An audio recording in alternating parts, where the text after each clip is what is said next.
Baiklah, saya akan melanjutkan dari pemateri kawan saya yang tadi. 4. Pendekatan berdasarkan biaya perjalanan atau bepergian. Pendekatan ini dipakai untuk barang-barang yang underpriced atau dinilai terlalu rendah. Misalnya untuk mencari kurva permintaan barang-barang rekreasi, biasanya makin tinggi penghasilan seseorang, makin besar permintaan terhadap barang rekreasi. Menilai secara implisit reaksi harga dan jumlah yang diminta konsumen barang lingkungan dilakukan dengan cara meneliti perilaku pengeluaran berdasar biaya perjalanan atau travel cost. Untuk mendapatkan pengalaman rekreasi atau pengonsumsi barang lingkungan, biaya perpergian ke tempat rekreasi mempengaruhi banyaknya kunjungan. Fungsi permintaan adalah Q sama dengan T atau C TC, X1, Xn, dengan Q adalah banyaknya kunjungan, TC biaya perjalanan, X1 Xn penghasilan dari faktor lain. Secara teoritis, fungsi di atas dapat dinyatakan seperti terlihat dalam gambar 13.1 adalah 1 unit kunjungan dan OB merupakan biaya yang dibayar oleh orang yang mengambil manfaat kunjungan OM, sedang OD merupakan biaya kunjungan pengambilan manfaat yang datang dari tempat terjauh. BCED merupakan surplus konsumen dari 1 unit kunjungan. Bila kunjungan itu sebanyak OQM, maka surplus konsumen adalah BID.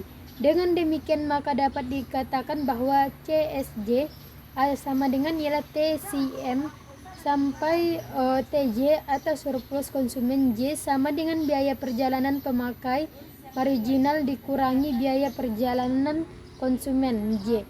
Adapun nilai tempat rekreasi dapat dilihat dalam gambar 14, dapatlah juga dinyatakan dalam P sama dengan KP atau DN1, di mana V adalah banyaknya pengunjung, K sama dengan berkunjung atau propensity to visit, V adalah penduduk, D adalah jarak, dan N merupakan eksponen yang menyatakan hubungan antara jarak dan kunjungan, dan K adalah konstanta yang menunjukkan hasrat atau propensity seseorang mengunjung suatu barang lingkungan. Seperti rumus yang tertera dalam buku kita ini yang pada di sini.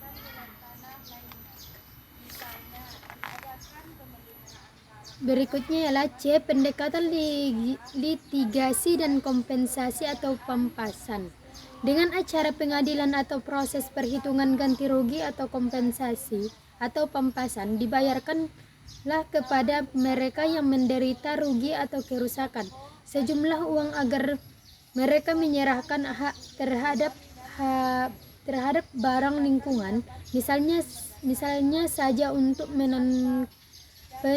penangkapan ikan di Cilacap diberikan ganti rugi fee sebesar rata-rata keuntungan tahunan, agar mereka dibagi dengan tingkat bunga I yang berlaku agar mereka menyerahkan hak penangkapan ikan mereka di daerah yang tercemar oleh pabrik di industriasi estate Cilacap, atau V sama dengan R atau I kapitalis.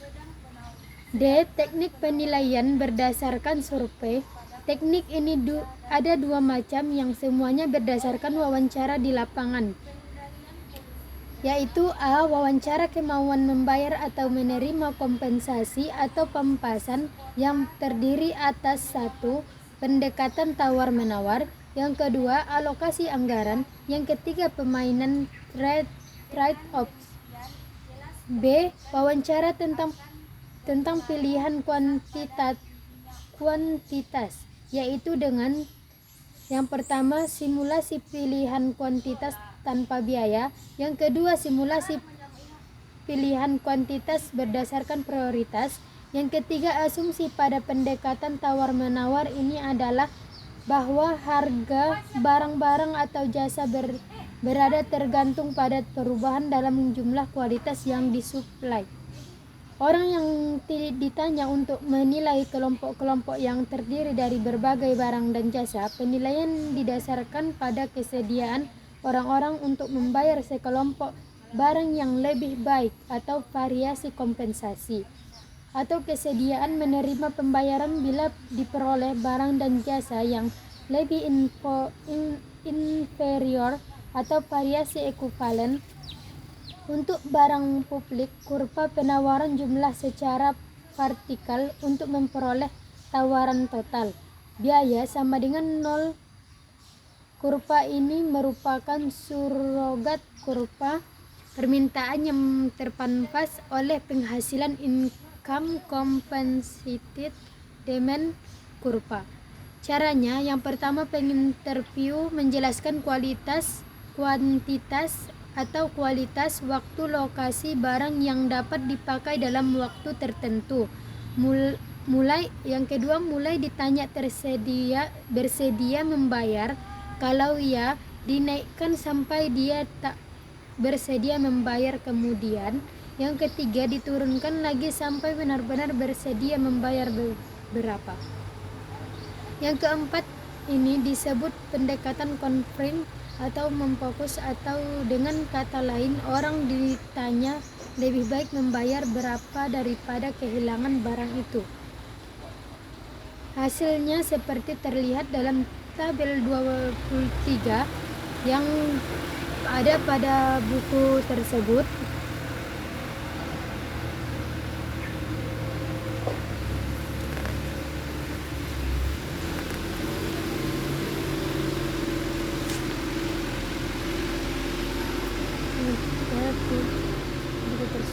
Seperti juga ada di sini rumus di halaman 116, yaitu konsep alokasi anggaran pada hakikatnya merupakan kelanjutan dari konsep tawar-menawar.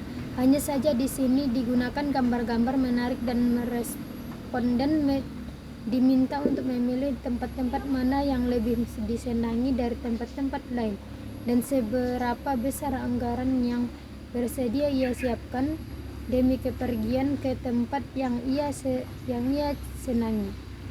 Misalnya tempat A dan C, orang-orang lebih senang ke A dan di jumlah dalam rupiah diperoleh misalnya 750.000 antara A dan B. Ternyata orang lebih senang ke A juga dan bersedia mengeluarkan total 450.000 dan seterusnya.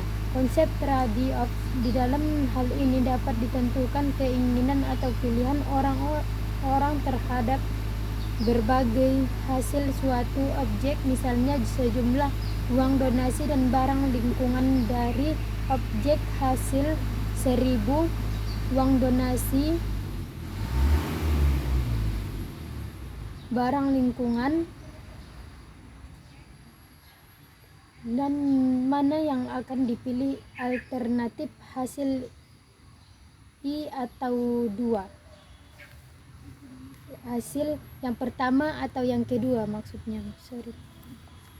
Sekian dari saya.